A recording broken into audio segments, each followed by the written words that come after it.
नमस्ते, मैं अभिनय आकाश। आप देख रहे हैं प्रभा साक्षी का special show most level information यानी एमआरआई। हेलो अब्दुल्ला। मैं गंधर्व बोल रहा हूँ। उधर से आवाज आती है, गंधर्व तुम कहाँ हो? जवाब मिलता है, मैं ढाका के बाहर खड़ा हूँ और तुम्हारे सरेंडर का इंतजार कर रहा हूँ। ये दो दोस्तों के बीच की बातचीत थी।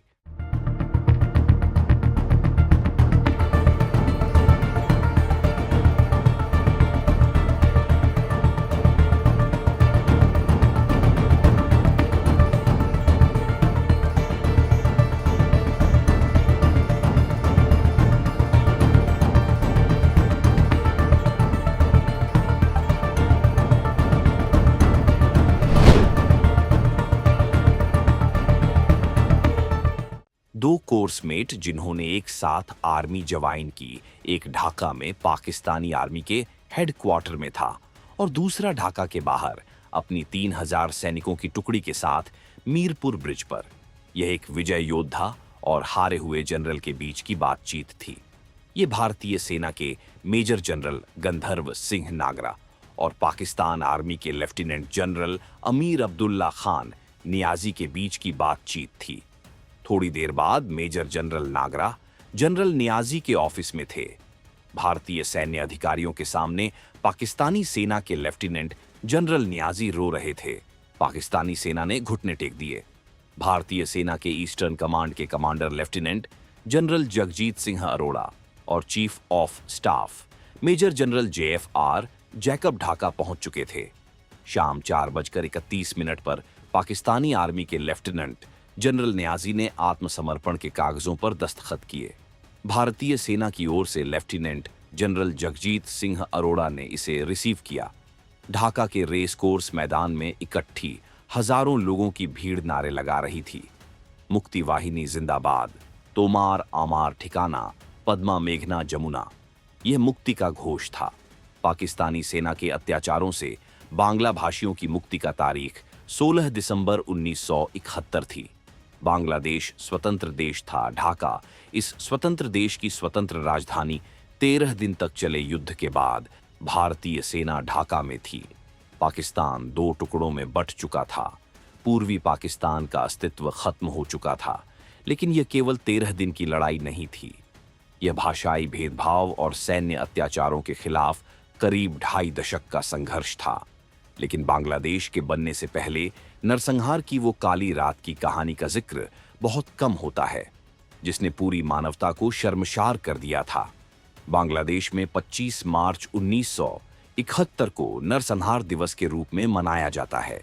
इसी दिन पाकिस्तानी सेना ने ऑपरेशन सर्चलाइट के नाम पर तत्कालीन पूर्वी पाकिस्तान ने निहत्थे लोगों का कत्लेआम किया था। 2017 को शेख हसीना की सरकार के कार्यकाल में बांग्लादेश की संसद ने सर्वसम्मति से इसे नरसंहार दिवस घोषित किया था। बांग्लादेश के इतिहास का शर्मनाक दिन बांग्लादेश के प्रधानमंत्री तारिक रहमान ने 25 मार्च को मनाए जाने वाले नरसंहार दिवस के शहीदों को श्रद्धांजलि अर्पित की है। यह दिवस 1971 में पाकिस्तानी कब्जा करने वाली सेनाओं द्वारा मूल बंगाली लोगों के खिलाफ किए गए अकल्पनीय अत्याचारों और हत्याओं की याद में मनाया जाता है। एक्स पर जारी एक आधिकारिक बयान में रहमान ने 25 मार्च 1971 को बांग्लादेश के इतिहास के सबसे काले दिनों में से एक बताया। यह वह दिन था जब पाकिस्तानी कब्जा करने वाली सेनाओं ने ऑपरेशन सर्चलाइट शुरू किया था, जिसके तहत उन्होंने ढाका विश्वविद्यालय, पिलखाना, राजारबाग पुलिस लाइंस और अन्य स्थानों पर रात के अंधेरे में निहत्थे नागरिकों, छात्रों, शिक्षकों और बुद्धिजीवियों का सुनियोजित नरसंहार किया था। रहमान ने लिखा कि हालांकि 25 मार्च की रात को चट्टोग्राम में स्थित 8वीं पूर्वी बंगाल रेजिमेंट ने हम विद्रोह करते हैं का नारा लगाकर नरसंहार के विरुद्ध औपचारिक रूप से सशस्त्र प्रतिरोध की शुरुआत की। इस नरसंहार के प्रतिरोध से ही 9 महीने लंबा सशस्त्र मुक्ति युद्ध शुरू हुआ। पाकिस्तानी सेना द्वारा पूर्वी पाकिस्तान, जिसे उस समय बांग्लादेश कहा जाता था, के बंगाली लोगों के विरुद्ध किए गए क्रूर नरसंहार ने 9 महीने लंबे बांग्लादेश मुक्ति युद्ध को जन्म दिया, जो दिसंबर 1971 में स्वतंत्रता के साथ समाप्त हुआ। रहमान ने नागरिकों से लोकतांत्रिक और समृद्ध बांग्लादेश के निर्माण के दौरान नई पीढ़ी में समानता, मानवीय गरिमा और सामाजिक न्याय की भावना को स्थापित करने का आग्रह किया। उन्होंने शहीदों की आत्माओं की शांति के लिए प्रार्थना की। बांग्लादेश आधिकारिक तौर पर 25 मार्च को नरसंहार दिवस के रूप में मनाता है, ताकि उन अत्याचारों के पीड़ितों को श्रद्धांजलि दी जा सके जिनमें अनुमानित तौर पर लाखों लोगों की जान गई, जिनमें से अधिकांश नागरिक थे। रहमान ने पोस्ट किया, आइए हम सब मिलकर एक न्यायपूर्ण, विकसित, समृद्ध, आत्मनिर्भर और लोकतांत्रिक बांग्लादेश का निर्माण करें। मौलाना अबुल कलाम ने पहले ही जता दी थी आशंका। इंडियन एक्सप्रेस में छपे एक आर्टिकल में प्रसिद्ध बांग्लादेशी कवि दाऊद हैदर लिखते हैं, अप्रैल 1946 में ही मौलाना अबुल कलाम आज़ाद ने इसकी आशंका जाहिर कर दी थी। एक कश्मीरी पत्रकार को दिए इंटरव्यू में उन्होंने कहा था कि बंगाल बाहरी प्रभुत्व और सत्ता के आगे झुकने वाला नहीं है। देर सवेर बंगाली विरोध करेंगे। मेरा मानना है कि पूर्वी पाकिस्तान कभी भी पश्चिमी पाकिस्तान के वर्चस्व को बर्दाश्त नहीं कर सकता, और यही हुआ भी।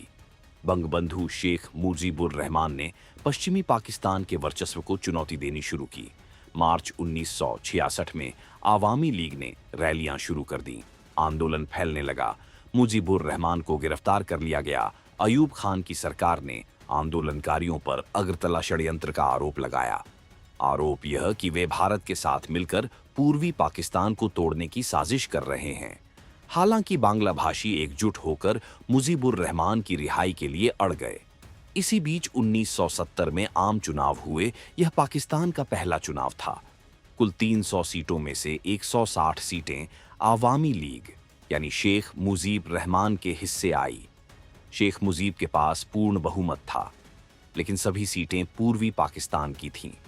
पश्चिमी पाकिस्तान के मिलिट्री जनरल्स और नेताओं को यह मंजूर नहीं था कि कोई बंगाली उन पर शासन करे।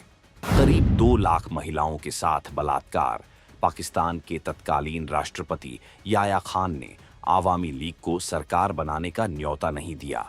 7 मार्च 1971 को मुजीबुर रहमान ने किसी भी कीमत पर बांग्लादेश को आजाद कराने का आह्वान किया। उन्होंने कहा कि यह लड़ाई हमारी आजादी के लिए है, जिसके बाद पूर्वी पाकिस्तान में आंदोलन शुरू हो गया। मुजीबुर रहमान को फिर से जेल में बंद कर दिया गया। पूर्वी पाकिस्तान में पाकिस्तानी सेना का अत्याचार शुरू हो गया। 25-26 मार्च की रात को पूर्वी पाकिस्तान में पाकिस्तानी आर्मी ने भयानक नरसंहार किया। महिलाओं, बच्चों, किसी को भी नहीं बख्शा गया। लोगों को घरों से, गांव से बाहर निकालकर आर्मी ने खुलेआम गोलियां बरसाईं। महिलाओं के साथ बलात्कार किया गया। भारत की ओर भाग रहे शरणार्थियों को घेरकर फायरिंग की गई। बांग्लादेशी अथॉरिटीज के आंकड़ों के मुताबिक पाकिस्तानी आर्मी ने 30 लाख लोगों की हत्या और करीब 2 लाख महिलाओं के साथ बलात्कार किया। यह मानव इतिहास के जघन्य सम्मम अपराधों में से एक है। पाकिस्तानी सेना के लिए बड़ा झटका। तारिक रहमान का बयान पाकिस्तान की सेना के लिए एक बड़े झटके के तौर पर देखा जा रहा है। माना जा रहा है कि मोहम्मद यूनुस की अंतरिम सरकार के दौरान ढाका में पाकिस्तान ने तेजी से अपनी पकड़ मजबूत की थी। यूनुस के कार्यकाल में पाकिस्तानी सेना और खुफिया एजेंसी ISI को बांग्लादेश की राजधानी ढाका में अपेक्षाकृत अधिक पहुंच मिली थी। ऐसे में तारिक रहमान की हालिया टिप्पणी को विशेषज्ञ पाकिस्तान के लिए एक रेड फ्लैग के रूप में देख रहे हैं।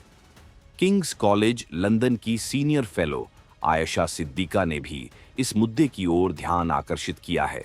रहमान के बयान को रिपोस्ट करते हुए उन्होंने कहा कि इस समय इस्लामाबाद अन्य मामलों में इतना व्यस्त है कि शायद वह अपने ही रणनीतिक साझेदार के संकेतों को गंभीरता से नहीं ले रहा है। जब भारत के सामने घुटनों पर आया पाकिस्तान, पूर्वी पाकिस्तान से लाखों की संख्या में शरणार्थी जान बचाकर भारत की सीमाओं में घुस रहे थे। भारत ने पाकिस्तानी सेना के अत्याचारों का प्रतिकार करने की अपील पूरी दुनिया से की। पाकिस्तान ने भारत पर गृह युद्ध भड़काने का आरोप लगाया। भारत और पाकिस्तान के बीच युद्ध तय माना जा रहा था। इसी बीच 4 दिसंबर 1971 को पाकिस्तान ने भारत पर हमला कर दिया। पाकिस्तान को पश्चिमी देशों और चीन से मदद की उम्मीद थी, लेकिन ना तो यह उम्मीदें और ना ही पाकिस्तान की सेना ज्यादा दिन तक टिक पाई। 13 दिन तक युद्ध चला। 16 दिसंबर 1971 को शाम 4:30 पर हजारों लोगों की मौजूदगी में ढाका के रेस कोर्स मैदान पर पाकिस्तानी सेना के 93,000 सैनिकों ने आत्मसमर्पण कर दिया। ढाका से करीब 1900 किमी दूर नई दिल्ली में लोकसभा का सत्र चल रहा था। शाम करीब 5:30 पर प्रधानमंत्री इंदिरा गांधी एक अहम अनाउंसमेंट करने के लिए खड़ी हुई। उन्होंने कहा, ढाका अब स्वतंत्र बांग्लादेश की स्वतंत्र राजधानी है। आज के लिए दी इजाजत। ऐसी रिपोर्ट्स को देखते रहे प्रभा साक्षी। अगर आप भी लेना चाहते हैं देश दुनिया की तमाम जानकारी तो आज ही सब्सक्राइब करें हमारे चैनल को। साथ ही नीचे दिए बेल आइकन को जरूर दबाएं ताकि हर अपडेट आप तक पहुंच सके।